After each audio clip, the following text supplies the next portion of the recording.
पश्चिम बंगाल की मुख्यमंत्री ममता बनर्जी ने विपक्षी पार्टियों से मिलकर बने इंडिया गठबंधन को लोकसभा चुनाव से पहले बड़ा झटका दिया है। उन्होंने ऐलान किया है कि आम चुनाव में सीट साझा करने पर उनका किसी से संपर्क नहीं है। उन्होंने कहा कि लोकसभा चुनाव के लिए उनकी पार्टी अकेले उतरेगी। इसे राज्य में कांग्रेस और लेफ्ट के टीएमसी के साथ लाने की कोशिशों को बड़े झटके के तौर पर देखा जा रहा है। ममता बनर्जी ने कहा है कि इंडिया गठबंधन ने मेरा कोई प्रस्ताव नहीं माना है, ऐसे में हमारी पार्टी अकेले चुनाव लड़ेगी। उन्होंने कहा कि बंगाल में किसी भी पार्टी में तालमेल नहीं है। इतना ही नहीं, उन्होंने आरोप लगाया कि राहुल गांधी को भारत जोड़ो न्याय यात्रा के लिए भी उन्हें अब तक न्योता नहीं भेजा गया। ममता ने कहा कि वो सेकुलर पार्टी है और भाजपा को हराने के लिए जो भी करना होगा करेंगी। उन्होंने इंडिया गठबंधन का हिस्सा होने से खुद को मना कर दिया। उन्होंने कहा कि भारत जोड़ो यात्रा निकालने को लेकर उनसे बात नहीं की गई। बंगाल से जुड़े किसी भी मामलों में उनसे कोई संपर्क नहीं किया गया, ऐसा उनका आरोप है। गौरतलब है कि बंगाल सीएम ने एक दिन पहले ही कांग्रेस को नसीहत दी थी। उन्होंने कहा था कि कांग्रेस लोकसभा की 300 सीटों पर चुनाव लड़ सकती है, लेकिन उसे कुछ क्षेत्रों को पूरी तरह से क्षेत्रीय दलों के लिए छोड़ देना चाहिए।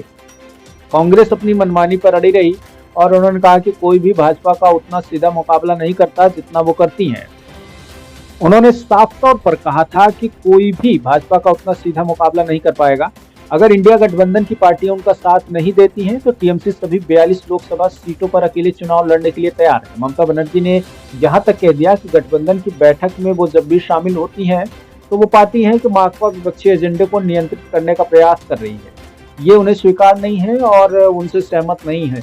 जैसा कि आप जानते हैं कि 34 साल तक ममता बनर्जी ने वहाँ पर संघर्ष किया है पश्चिम बंगाल में, तो ऐसे में ममता बनर्जी इंडिया गठबंधन की सभी शर्तों को स्वीकार कर लें, ऐसा संभव नहीं हो सकता है। ये कयास पहले भी लगाए जा रहे थे कि ममता बनर्जी इंडिया गठबंधन के लिए खतरा हो सकती हैं। इधर नीतीश कुमार पर किसी भी तरह की कोई सही पोजीशन नहीं बताई जा सकती।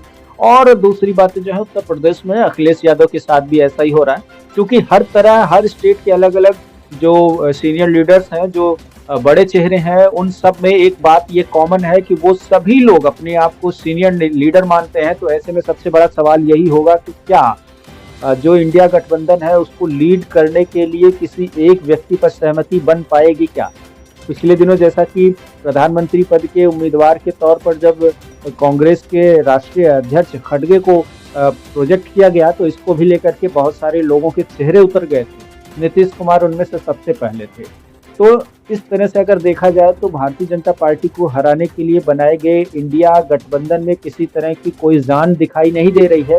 और आने वाले समय में ये साफ हो जाएगा कि जिस तरह से ममता बनर्जी ने अलग चुनाव लड़ने का ऐलान कर दिया, उधर केजरीवाल ने आम आदमी पार्टी से पंजाब में अलग चुनाव लड़ने का ऐलान कर दिया। तो अब ये देखना ये होगा कि क्या जो बची हुई पार्टियां हैं वो सब एक साथ मिलकर चुनाव कांग्रेस के अधीन होकर लड़ेंगी या फिर वो भी अपना अपना कुछ अलग रास्ता अख्तियार करेंगे। ब्यूरो रिपोर्ट, नई दिल्ली।